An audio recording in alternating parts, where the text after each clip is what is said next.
बानी तहरीक इंसाफ के मुकदमात मुकर्रर करने से मुतालिक additional registrar Islamabad high court Noor Muhammad Mirza की वजाहत सामने आ गई है। एडिशनल रजिस्ट्रार के मुताबिक केस जल्द मुकर्रर कराने की मुतफरिक दरखास्तों पर समाअत के लिए जुमेरात का दिन मुकर्रर है। मज़ीद जानते हैं डॉन न्यूज़ के रिपोर्टर ताहिर नसीर से। जी ताहिर। जी सनिया, देखिए बानी पिटाई के मुकदमात मुकर्रर करने से मुतल्लिक additional registrar Islamabad high court Noor Muhammad Mirza की वजाहत आ गई है। एडिशनल रजिस्ट्रार का ये कहना है कि केस जल्द मुकर्रर कराने की मुतफरिक दरखास्तों पर समाअत के लिए जुमरात का दिन मुकर्रर है।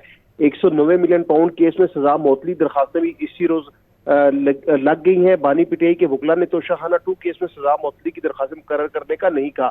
बानी पिटाई के वकील फैसल मलिक ने एडिशनल रजिस्ट्रार से मुलाकात की थी। इसके बाद additional registrar Islamabad high court ने वजाहत दी है कि जुमरात के रोज जो है वो मुतफरिक दरखास्त समाअत के लिए मुकर्रर हैं। जी बहुत शुक्रिया ताहिर नसीर आपका।